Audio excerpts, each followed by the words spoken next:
Okay, well, let's go ahead and get started.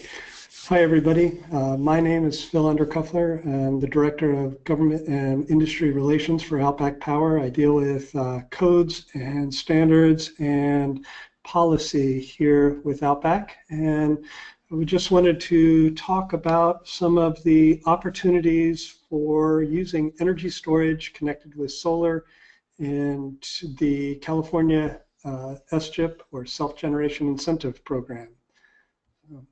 Appreciate y'all taking time out of your day and joining us. And I guess the first question we wanted to start with is, why storage? Why is all the excitement and buzz and what's to do about storage? And a lot of that, I believe, is driven by the great success of the solar industry. We are wildly, massively successful at turning photons into kilowatt hours, into electrons, and that's been wonderfully successful, and we need more of that, and we will see more of that. But now we, as the industry, need to turn our attention to the other parts of the energy equation, not just volumetric kilowatt hours, but kW, and part of that is also more of a load management and adding and removing load to the grid to run a more balanced supply. So what is that? Parts of that is grid optimization. We have a massive build out and massive investment in grid infrastructure that is built for the absolute worst day of the year, and it's running at a fraction of that capacity through the majority of the year. That presents an opportunity to more fully utilize a very expensive asset. Energy storage can be part of that equation. Another part of the equation is dealing with variability. And it's not only variability of load, but also variability of solar output. Grid inertia is decreasing. There's also more and more emphasis by the utilities away from energy prices. They've been slashing the value of midday solar production, the price of energy midday, and turning increasingly to various strategies of kilowatt charges, demand charges by very different names in different regions, all of which is, well, some could say is an attack on solar at undermining the economics of solar. Others say it's a legitimate and realistic response to a real market supply and demand equation. Whichever end of the spectrum, it's still a cost and an opportunity to use energy storage to address some of those demand charges and retain the value in solar.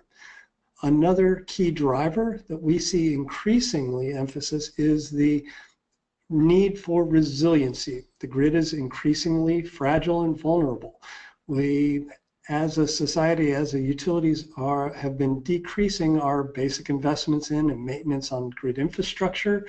We're also at the same time, even as we speak, seeing an increase in extreme weather events. Combine that with cyber attacks on grid controls, all raises the specter of increased number of outages and longer duration for those outages. Storage can help serve as part of the toolbox to solve that issue. So what can storage's role? Storage can serve a role in many aspects. There's many use cases and benefits that storage can provide to the grid. It's increasingly seen as it is most valuable when it's behind the meter. It can do the most benefit to the most customers, the most aspects of the market when it's customer-sided behind the meter. Now, just a little step back, if you looked at the timeline of energy storage in solar, 20, 30 years ago, if you were doing PV, it always had a battery attached to it because all PV at that time was off-grid and it was battery-based. Later on, there was the innovation of grid paralleling PV, storage that could operate in parallel with the grid. In the early 90s, we saw the first official permitted grid-tied systems. Those are all based with battery-based systems. But increasingly, other products came to the market. Grid-dependent inverters became the dominant market topology. By the early 2000s, the grid-tie market had overtaken the off-grid market, the traditional off-grid market. And at that point, most customers, most installers, if you asked about battery and grid, they thought you were crazy. They tried to talk you out of it. Why would you want to add that cost and complexity? Now we're seeing the market transition, not only increasing grid outages events like the Superstorm Sandy, policy changes, Hawaii ending NEM, new policy enacted like Germany's program to reward energy storage, customer sided. We're seeing more and more moves to a distributed energy grid that includes energy storage in order to retain the value of solar or to add additional value to the solar, where storage becomes a key component of the financial equation. That's really because we're seeing a drastic and dramatic shift to a distributed grid, a democratization of energy, if you will. And in that decentralized grid, we need more flexible assets, energy storage and inverter that can move load and move production to where it's most valuable and in the form that it's the most valuable to address basically resiliency as well as economic issues. I'm going to talk a little bit about how customers have used OutBack product to address those various different opportunities. These aren't the only tools, but these are some good tools to start the conversation started. So with that, I'm going to step back and talk about the California Self-Generation Incentive Program. The SGIP is designed to support and reward the installation of distributed generation and storage on the customer side of the meter. It's ratepayer funded, overseen by the CPUC. It is administered by the utilities, the IOUs, program administrators. The program has gone through many different phases. Many have experienced frustrations with the program in the past. It was substantially revised and restructured for 2017. In the past, there were many challenges to the program. The restructure, I believe, addresses many of those issues. It's a much more balanced program now. The new program has 5 rolling incentive steps, declining based on capacity, similar to how the CSI solar program was structured. The energy storage incentive is now based on kilowatt hours. There's also new revised greenhouse gas reduction requirements, some new developers cap that has replaced the old manufacturer's cap, and then new requirements for operation, measurement, and verification that we'll get into. There is a new application portal that is available, hosted by the program, that all applications go through. Applications are taken in the order received. If more submissions occur on a single day than available funding, that triggers a lottery, which is a new thing. There is separate lotteries in each of the different program buckets, as well as different administrative territories. We'll go into that. There's also priorities in the lottery given to storage plus solar projects and systems that are located in key targeted areas where they're trying to address specific reliability concerns after the natural gas blowouts lasted the other year. There's also steps or structures in the program where if the program is oversubscribed quickly, that would be a clear indication that the incentive is too great, so the incentive reduction would step down further. We saw that happen in the first step where it was quickly oversubscribed. What I've seen now, we're in either the second or third step, depending upon the region, and it seems to be at a right level of boil. There's the current steps have been open in around 90 days, so that seems to be proceeding at about the right level. It's also important to know that if you have a project that's in the queue that is not accepted, then you must reapply to the next level. You're not automatically rolled over. There's more information available on the SGIP website, both resources, there's FAQs, sizing calculators, spreadsheets, a number of different resources. I highly recommend you go to that site. I also recommend strongly to download the handbook that governs the program and know it. All the rules of the program are in that handbook. They all mean something. Also, next week, this time next Friday, the program administrators are hosting a status update call. It's a good time to get a sense of how the program is going, what they're seeing as successes and challenges in the program. So, where are we today? This slide shows the current storage incentive levels effective yesterday.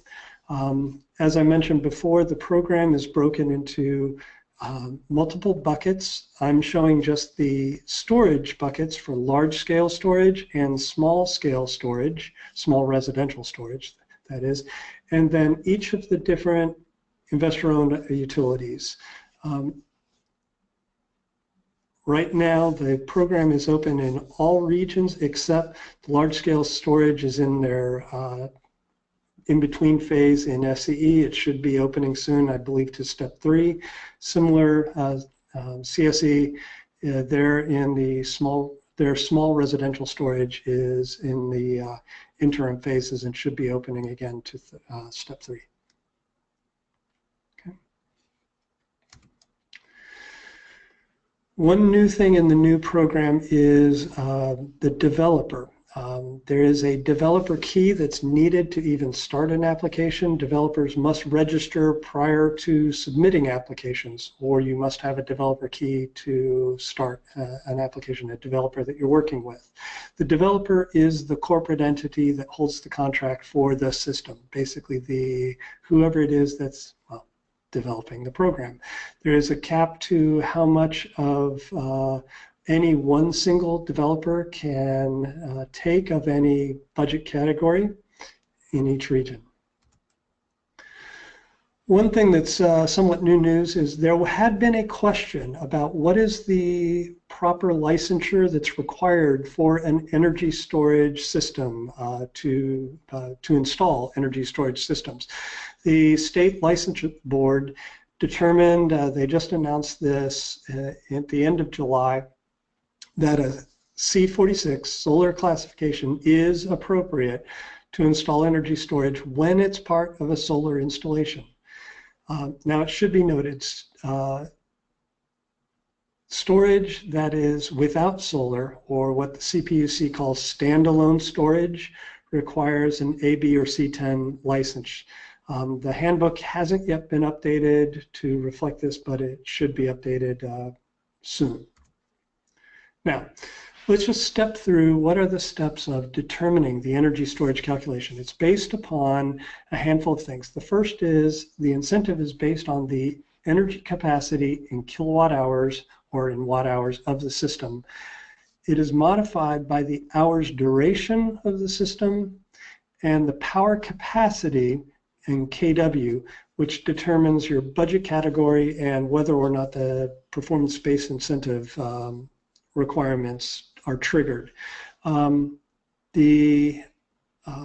that calculation is then multiplied by whatever current active step that you are in for your location and size of system. All the inputs for that calculation are typically taken from the manufacturer spec sheets for both the energy storage as well as the power electronics. It's also important to notice that in this program, when they talk about the manufacturer, they are really talking about the energy storage component, not the inverter.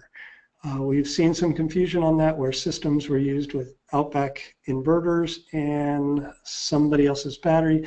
The battery is the manufacturer of note for this program, the energy storage component. So to calculate the SGIP kilowatt hours, what is required is the nominal voltage of the battery times the amp hours times the efficiency. The efficiency is typically the inverter CEC weighted efficiency, although I guess if you had a DC to DC converter involved in the energy storage component, then you'd have to add that into the equation too. Example, using an OutBack system, our systems are nominal 48 volt. Let's say we had a battery that's 1,000 amp hours at the 4-hour duration. We'll come back to that. That's an important key. And with the CEC weighted inverter efficiency of 92.5, you take 48 times 1,000 times 0.925 equals 44,400 watt hours or 44.4 kilowatt hours. The SGIP KW is an interesting calculation. It is not the inverter rating. It may be the inverter rating may be part of the equation, but this KW is not the inverter rating. It is the average power output over the specified duration. If there is a limiting factor, if the inverter is smaller than your rated KW, then you have to go with the smaller of the two numbers. So to use our previous example, 48 volt battery, 1,000 amp hour battery, 4 hours duration times the 92.5% efficiency. We take 48 times 1,000 times 0.925 and divide that by 4. So 44,400 divided by 4 is 11,100 watts or 11.1 kW. If this were connected to, say, a single radian, which is a 8,000 watt inverter, the capacity would be capped at about 8,000 watts. Okay. One nice thing about the new program is it supports longer duration energy storage. The old program was based on a 2-hour capacity only. The new program, if you can go longer, you can be rewarded for that. That helps. The first 2 hours are rewarded at full value. The additional incentives are reduced as the duration increases. As an example, basically the 0 through 2 hours, you get 100%. 2 hours through 4 hours, you get 50% for that portion. And 4 hours through 6 hours, you get 25% for that portion and on. If you are doing large-scale systems, there's also additional or separate reductions for capacities larger than 2 megawatt hours. If you both are large capacity and long duration, you'd apply both D rates per this bottom table. So let's take that and run an example. 5 kilowatt system with 20 kilowatt hours, 4-hour duration, and let's say you're in, actually this is step 2 at 40 cents a watt hour. The first 2 hours would be 10,000 watt hours times 40 cents a watt hour is $4,000. The second 2 hours, 10,000 watt hours times your 40 cents a watt hour times 50% is $2,000. So the total incentive available for this project would be $6,000. Now, one of the things that's important to understand with the SGIP program is you actually have to use the battery. You cannot just claim the incentive to do grid tie battery backup, where the system sits and waits for a power outage. You actually have to use the battery throughout the year. If you are not in the large scale bucket, then you must use the storage for a minimum of 130 full discharge equivalents per year.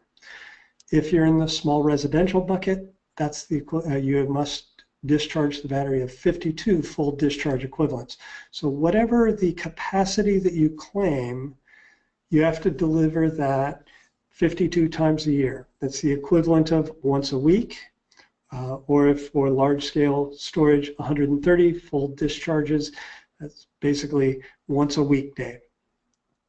Now, you can either do that as one big discharge, say per week or per day, or you can do thousands of tiny microcycles or anything in between. The key is it's the discharge equivalence of whatever your rated capacity is. It's also important to note that for storage systems that are larger than 30 kW, then you are subject to a performance-based incentive, where the 50% of the incentive is paid out on final inspection and approval, and then the remaining 50% is paid over 5 years annually based on performance. There are new field inspection and validation requirements under the revised program. One of the things that is particularly important is to ensure that these systems are providing the value to the state of California, to the ratepayers, to all who participate that we expect out of the system. So part of that is upon initial installation, then there will be a process of field inspection. After you've done the same system more than a handful of times, they lighten the load. You don't have to inspect every system, but there is an inspection requirements. Some of the things that they're looking for is to make sure all the necessary information is accessible and visible for the system user, that the system is configured to operate in parallel with the grid, that it is configured to provide the benefits of reducing grid loading, serving on-site load, whatever it is that it's programmed to do. They will also want to see performance data from at least 1 week of normal operation, where you can show that the system has been operating per design for some period of time before that.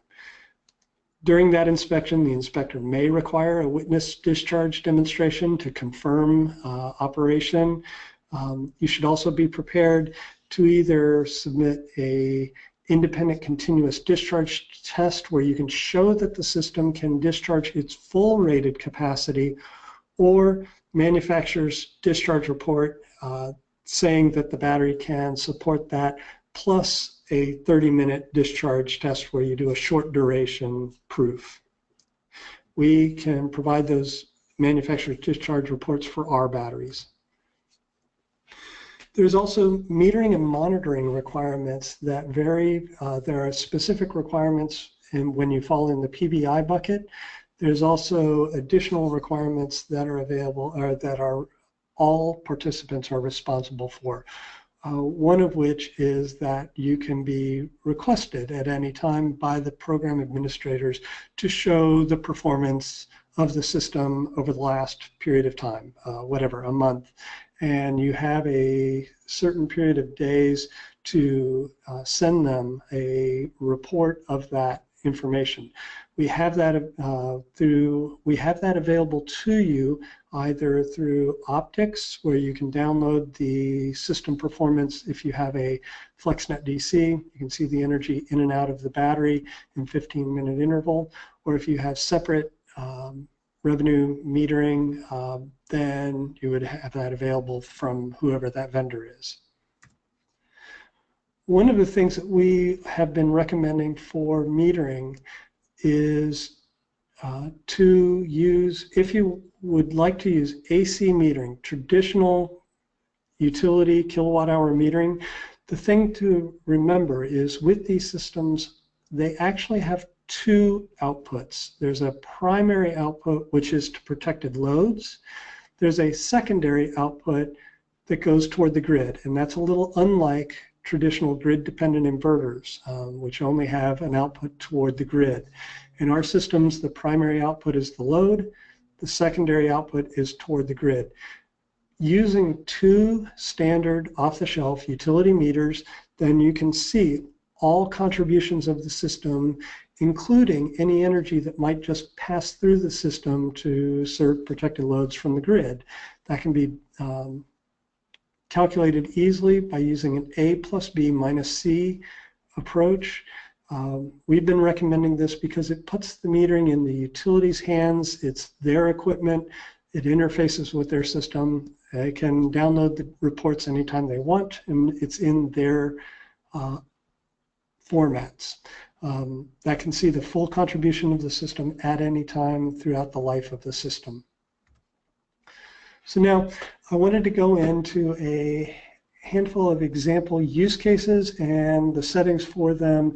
That these are not the only examples or the only way the system could be used, but they're demonstrative of the different possibilities that could be available. So to start, there are specific goals for the SGIP program. Environmental goals in terms of reducing greenhouse gas, limiting environmental impacts. Generating electricity in California is extremely water intensive, and facilitating the integration of renewables. The other grid support goals are reducing and shifting peak demand, improving efficiency and reliability of the transmission and distribution system, lowering costs, providing ancillary benefits, and ensuring reliability of distributed energy resources. And of course, market transformation goals. So we believe that it's very easy to achieve these goals using OutBack and a PV system. Now, we always like to throw up the duct chart. It seems that you can't have a solar presentation anymore without putting the duct chart up there. And there's a lot of people who debate whether the belly of the duct will get as severe as it was projected.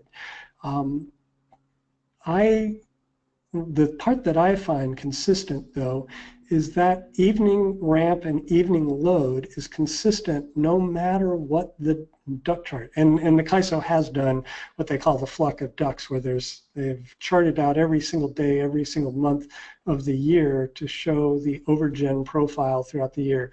That peak load is consistent in almost every one of them. And the residential sector is the majority of that evening load ramp and load spike. So it seems very reasonable that using OutBack systems in a residential PV installation, you could use the storage to both gain the benefit out of the solar as well as reducing peak loading in the evening. We have a mode called flex time. It's a flex time schedule. It allows you to change the AC input mode on a time schedule. Our AC input modes are basically preset profiles about how the inverter uses the grid and manages the load based upon the customer's goal. By using flex time, you can schedule net reduction of loads in the grid during those key evening times.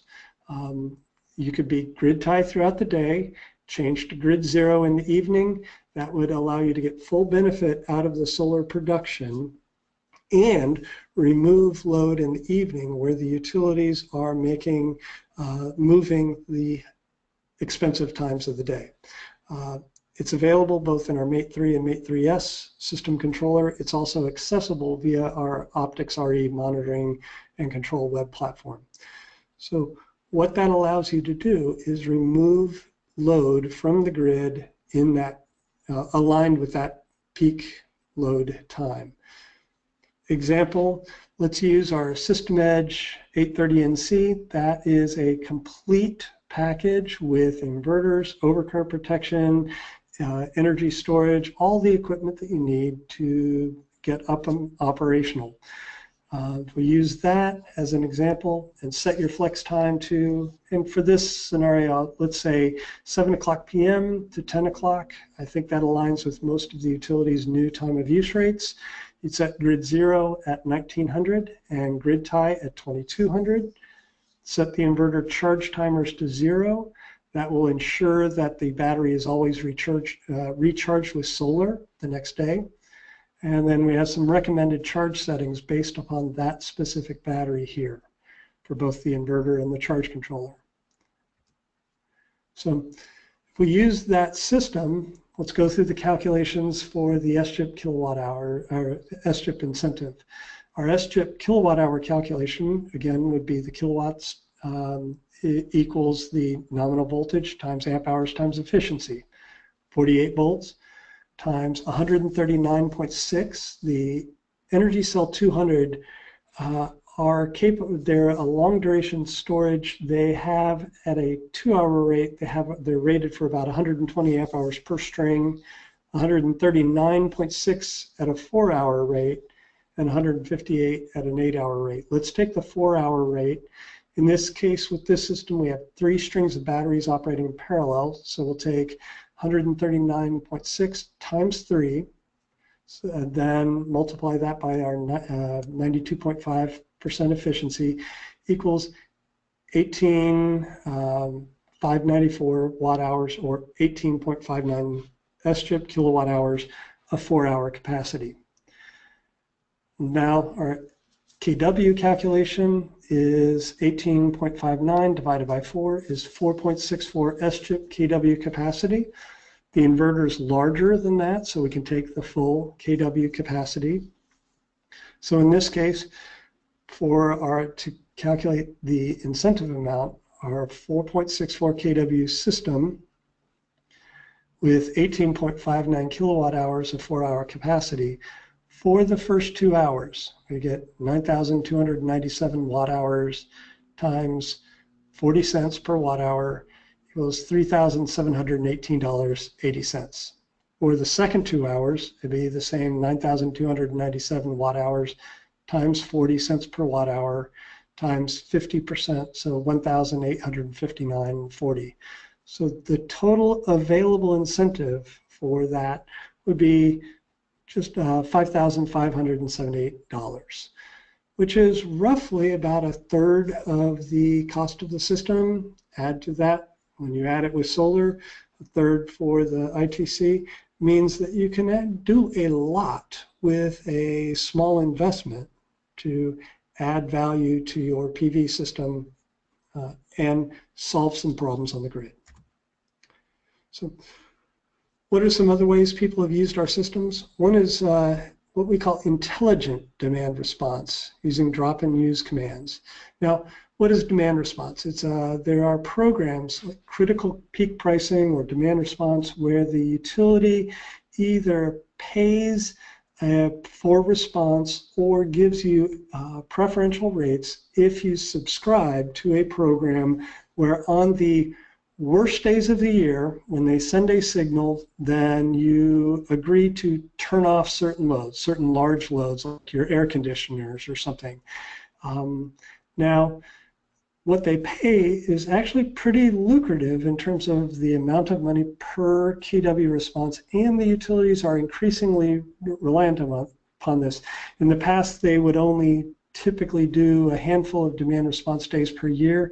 They're leaning more heavily on this and doing it more often for shorter duration. So that gives you more opportunities to participate. But historically, this has been a program that has never really met the goals that the utilities had hoped for it. And I believe that's because most of the program is asking people to basically live without, to turn off their air conditioner on the hottest days of the year. And I can see why people wouldn't get very excited about that. It would be very challenging to think that your boss is saving some money so that you can sit in a hot office with no air conditioning. It just doesn't, something about that doesn't seem right. However, if you added energy storage to the equation and inverters, then you can provide the same response to the grid of dropping the grid and powering those loads from the energy in the storage. You get full use of the air conditioner, full use of the loads, full use of whatever it is that you need to do, but the benefit to the grid is the same. Those loads have gone away as far as the grid can see. And that, we believe, is intelligent demand response.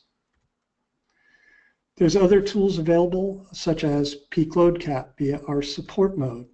Now, we're seeing a lot more interest in loads like this or in capabilities like this because we're having more and more peak loads, large point loads that draw a lot of energy. EV charging is a classic example where the demands of a car can equal what the demand of an entire house would be. So support mode is a mode in our inverters where we can cap the current drawn by those large loads to the grid. Whenever the load exceeds the set point, then the inverter augments the grid with energy from the batteries. We're operating in parallel with the AC source to not overload or to limit the load on that AC source. And then the batteries can be recharged either from grid or solar whenever the loads fall below those limits. So it really makes a nice way of balancing out the demand. By our calculations, actually calculations of some of our customers who have done reporting and data monitoring on large multifamily homes, the demand of a typical home could be met with a 2 or 5 amp service if they could just flatten the demand throughout the day. Grid Zero is also a new AC input mode that we invented the other year, where it's a powerful self-consumption tool where we use the customer's storage to offset and to displace grid consumption. The system operates in parallel while never exporting. This is a non-export routine. It lets the grid pick up surges and heavy loads, but reduces the dependence on the grid. The big advantage of Grid Zero is it allows a much smaller system and storage and inverter to essentially box beyond its weight class to meet the majority of the customer's energy needs. In the past, we've had customers who've wanted to put together a system where they run a home off grid, but when they've looked at the existing loads, say at a house, the size of the loads, the unknowing of what the customer could plug in would often lead to a much larger system than what the customer might want to afford. By using Grid Zero, then the system no longer has to be independent of the grid. It can work in combination with the grid. What we do is the system operates in parallel using grid power if necessary and battery power. It never sells to the grid, and it never charges the battery from the grid. It only allows the battery to charge from solar, and every load is viewed as an opportunity to zero out grid consumption. The inverter ramps up its output to follow the load, to use the customer storage to offset, to zero out the grid consumption. There's very simple settings. There's only 2 settings you have to set. One is how much reserve capacity you want to retain and how fast do you want the battery to discharge? How heavily do you want to load the battery? So those are simple solutions that customers can easily integrate. We also have other customers, OEMs and innovators who have created very complex products using our inverters to do very sophisticated applications such as EV charging, grid integration, and wholesale market capacity market participation via using all the commands in the toolbox. This company builds a product that they provide to multifamily homes to integrate EV charging. They call it Netflix for fuel for tenants of those buildings. They take a 6-pack of inverters and their energy storage that they manufacture, and it all fits into the width of a parking stall in the homes, in the parking garages. And then they use their controls to regulate the output of the system based upon whether there's a car charging, based upon market conditions. They sell the excess capacity to the market. It's a very sophisticated, very innovative entrepreneurial approach. So those are just a few of the examples of how people have used OutBack systems, both from the simple to the very innovative and complex, all of which are available today. So with that, I want to open the floor to questions. If there's any questions, then please type them into the chat box and I'll answer as best I can.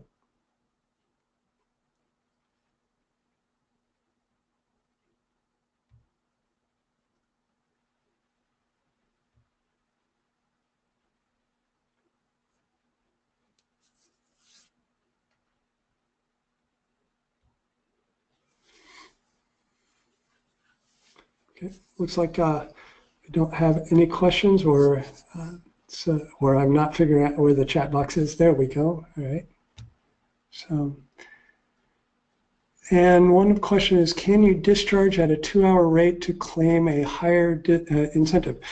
By all means, you can claim whatever you would like, whether it's 2-hour rate or others.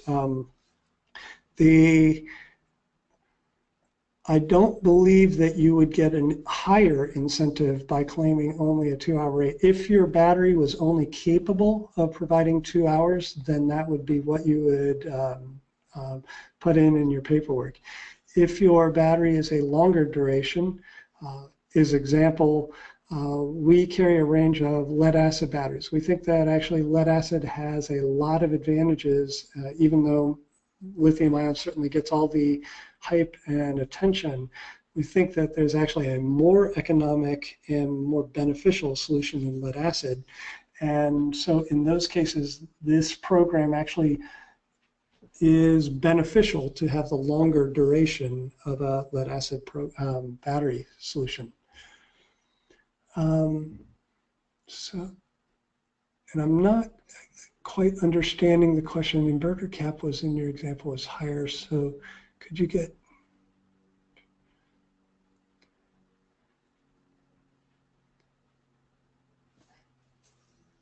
I'm not fully understanding this question. Oh, okay. So if the inverter was larger than the battery KW capacity, could you claim a shorter duration in order to get a higher number? Is that what I understand?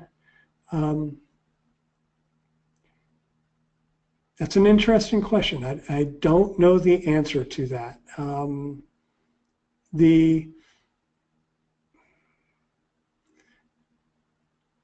I don't think that the math is going to work for you with a lead-acid battery. It may work if you had a battery technology whose discharge capacity improved with shorter duration, but most chemistries don't. So I can't speak for all technologies out there, but at least with the ones that we carry, I don't believe that you would see a benefit there.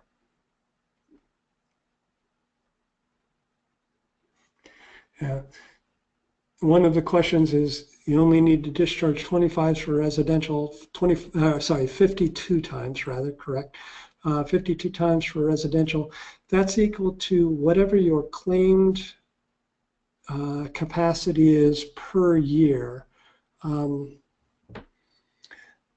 It's an interesting question, and it'd be fun to try to explore that and see if it would work in your favor. I don't believe it would off the top of my head, but I'd be willing to explore that. If you want to contact me after the email or after this, we can work through some scenarios and maybe do some tests.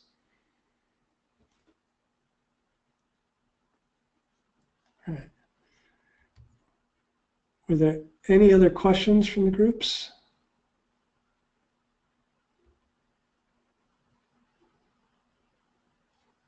All right. So thank you all for dialing in, and definitely appreciate you taking the time this afternoon and joining us, and we hope that this was helpful, and please let us know how we can assist in making your program successful. Thank you. Bye.